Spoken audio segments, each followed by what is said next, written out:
ఆయన 2 సార్లు దేశానికి ప్రధానమంత్రిగా చేశారు.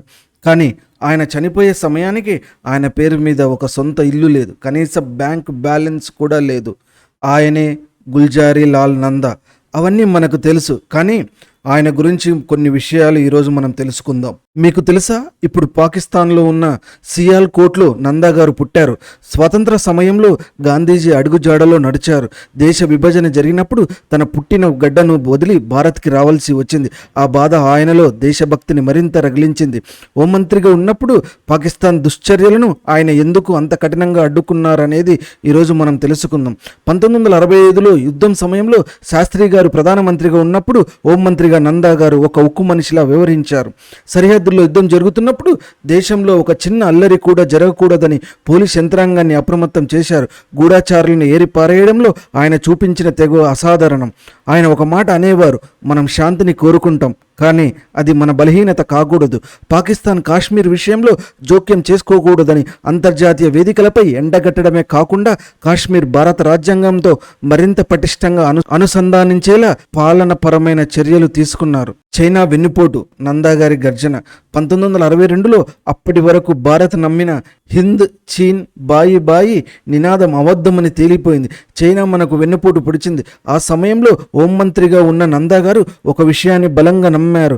శత్రువులు బయట ఎంతమంది ఉన్నారో లోపల అంతకంటే ఎక్కువ ఉన్నారని, చైనా మద్దతుదారులు దేశంలో ఉంటూ అంతర్గత కల్లోలాలను సృష్టిస్తున్నారని ఆయన గ్రహించారు. అందుకే 1964లో ఆయన ఒక సంచలన నిర్ణయం తీసుకున్నారు.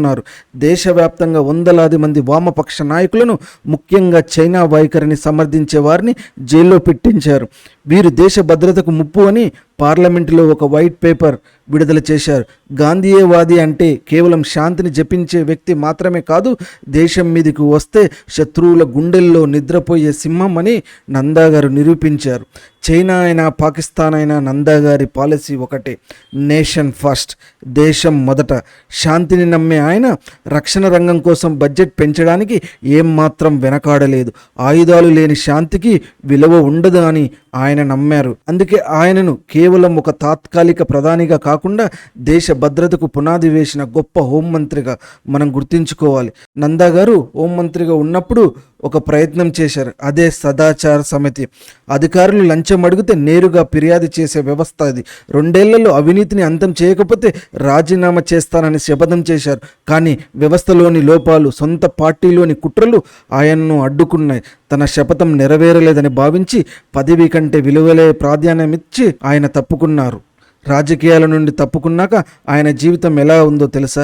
ఢిల్లీలో అద్దె ఇంట్లో ఉండేవాడు. అద్దె కట్టలేదని సామాన్లు రోడ్డు మీద పడేసినా ఎవ్వరికీ చెప్పుకోలేదు.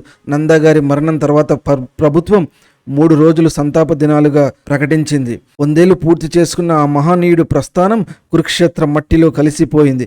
ఆయన మరణించినప్పుడు ఒక మాజీ ప్రధాని కంటే కూడా ఒక ఋషి లాంటి మనిషిని కోల్పోయామన్న బాధ దేశ ప్రజల్లో కనిపించింది. ఆయనకు ఆస్తులు లేకపోవచ్చు, కానీ ఆయన సంపాదించుకున్న అతిపెద్ద ఆస్తి కోట్లాది మంది భారతీయుల గౌరవం. అందుకే ఆయనకు భారతరత్న ఇచ్చి ఈ దేశం గౌరవించింది. ఈ రోజుల్లో చిన్న పదవి వస్తే చాలు అహంకారంతో ఊగిపోయే నాయకులని మనం ఈరోజు టీవీల్లో చూస్తున్నాం.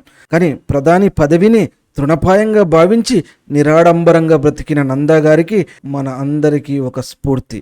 జై హింద్, జై భారత్.